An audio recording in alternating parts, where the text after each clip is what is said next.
The Soft Girl Era Revolution. Why dropping the cape is the most radical act of faith. Let me start by introducing you to someone who's changing the conversation about what it means to chase dreams, raise children, and rewrite your story at an age when the world keeps telling you that your best days are behind you. Her name is Candice Crumpler, and she's a single black mother of three who's stepping boldly into acting, building businesses, and breaking generational curses with a kind of faith that doesn't just move mountains, it reshapes entire landscapes. Candace is teaching us that the soft girl era isn't about giving up. It's about finally giving yourself permission to live without apology, without guilt, and without the suffocating weight of a cape you never asked to wear. Her courage, her refusal to shrink, her willingness to say that softness is wisdom and not weakness. That's the kind of testimony that doesn't just inspire you, it fundamentally changes the way you see yourself and your possibilities. And here's what Candace reminded me of, what I want to explore with you today. Faith isn't just something you talk about in quiet moments or pray about on Sunday mornings.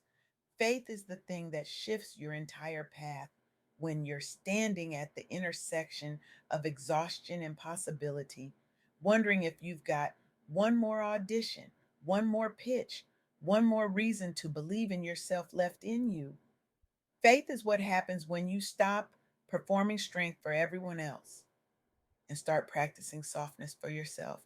Now, let me tell you about survival mode. You know what nobody tells you about survival mode? That it has an expiration date. That one day you wake up and realize the cape you've been wearing isn't a badge of honor, it's a straitjacket. And somewhere between the bills, the babies, and the belief that you have to be strong for everybody else, you forgot that softness isn't weakness, it's wisdom. It's the kind of wisdom that says rest isn't laziness, boundaries aren't selfishness, and saying no without guilt is actually a superpower. We've been taught that survival is strength, that grinding is glory, that if we're not exhausted, we're not doing enough. But what if strength is actually knowing when to rest? What if glory is actually peace? What if doing enough is actually being enough? Let me take you into three stories that prove this point. Three women who didn't just survive, they rewrote the narrative. And their journeys echo what Candace is doing right now, what so many of you are doing right now. First, there's Taraji P. Henson. You know her as Cookie Lion, as the woman who doesn't take nonsense from anybody.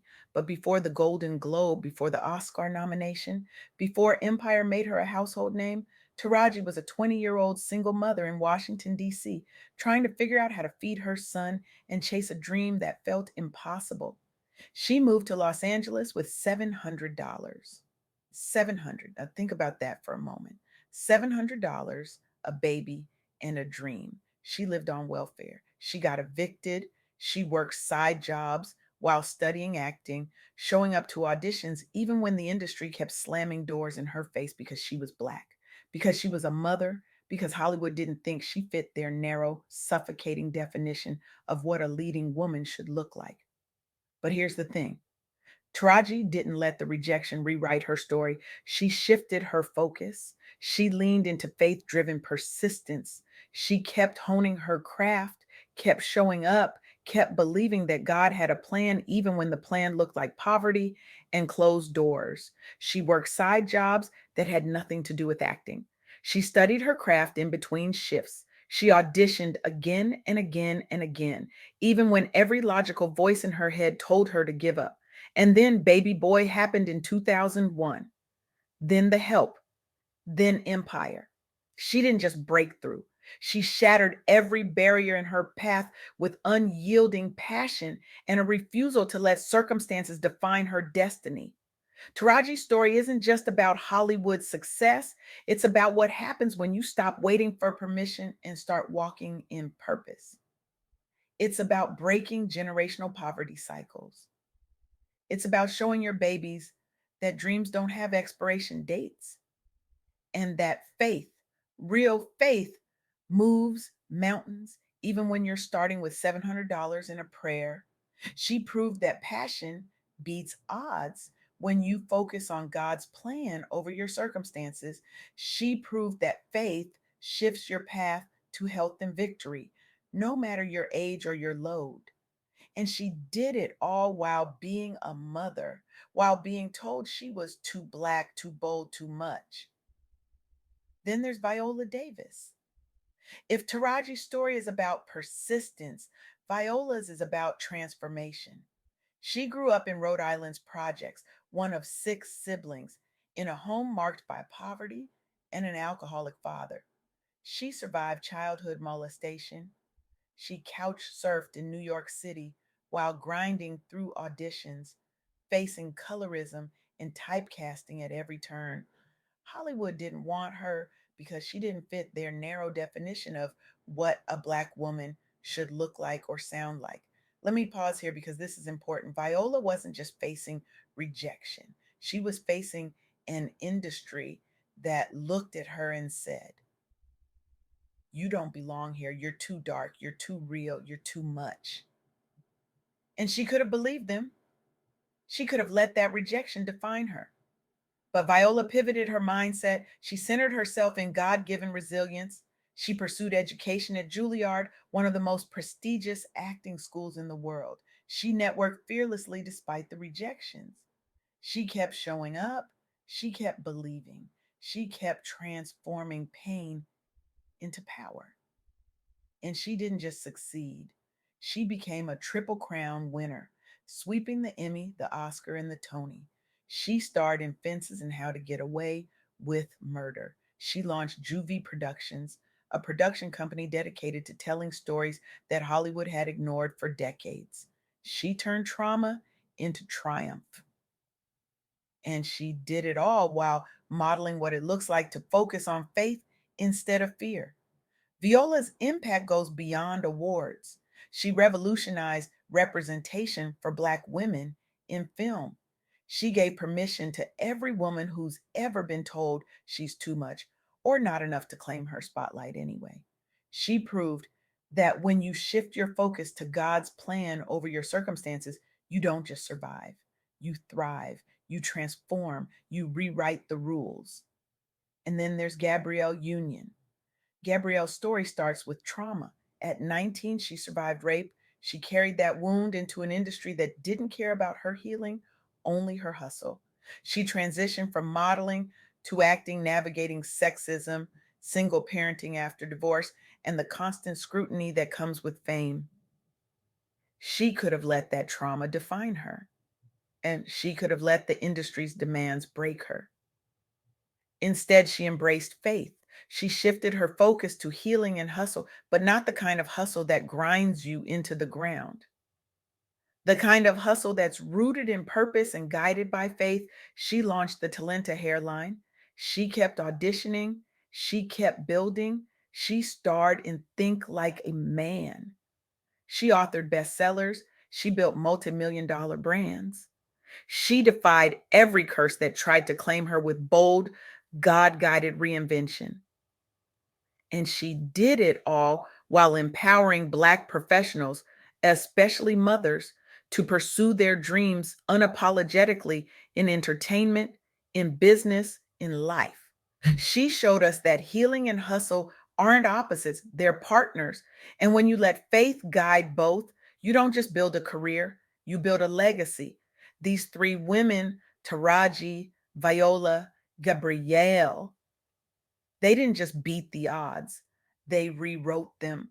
And their stories mirror what Candice Crumpler is doing right now, what so many of you listening are doing right now. You're 40, 50, maybe older, and you're tired of being told that your time has passed.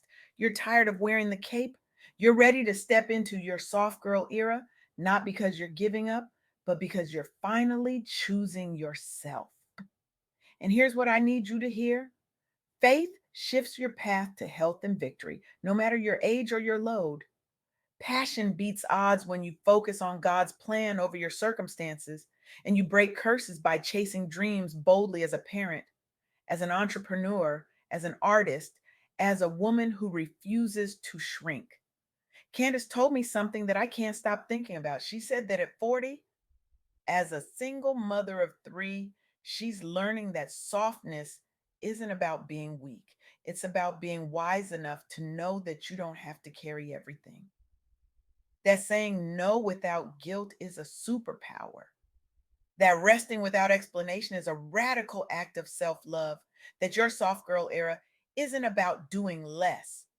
It's about being more present, more authentic, more aligned with the woman God created you to be. And that's the shift, isn't it? That's the revolution. We've been taught that survival is strength, that grinding is glory, that if we're not exhausted, we're not doing enough. But what if strength is actually knowing when to rest? What if glory is actually peace? What if doing enough is actually being enough? Taraji didn't make it because she worked harder than everyone else. She made it because she shifted her focus to faith driven persistence. Viola didn't win a triple crown because she was tougher than everyone else. She won because she centered herself in God given resilience.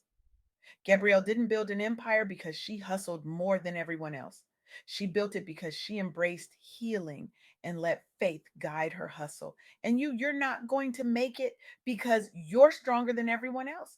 You're going to make it because you finally stopped trying to be strong for everyone else and started being soft for yourself. So here's what I want you to do. Not tomorrow, not next week, today, right now. Take one focused step. Audition for that role you've been too scared to try for. Launch that side hustle you've been talking about for 3 years. Pray over your biggest dream and then take action like you believe God's already answered. Because here's the truth that nobody wants to tell you, but that you desperately need to hear. God doesn't move mountains for people who sit still. God moves mountains for people who take bold steps in faith, even when they're scared, even when they're tired, even when they're 40 years old with 3 kids and a dream that feels impossible. Candice Crumpler's doing it. Taraji did it. Viola did it. Gabrielle did it. And you can do it too. Your soft girl era isn't about giving up on your dreams. It's about giving yourself permission to chase them without guilt, without apology, without explanation. It's about releasing the cape and redefining strength. It's about embracing softness and protecting your peace as a practice.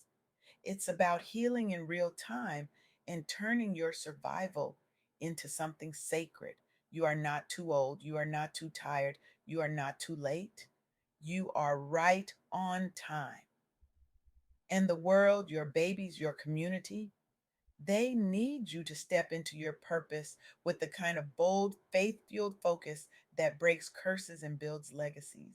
So I'm going to leave you with this challenge. Stop performing strength for people who will never understand your struggle. Stop shrinking to make others comfortable. Stop apologizing for taking up space, for needing rest, for saying no, for choosing yourself. Your soft girl era is not a trend, it's a revolution. It's a reclamation.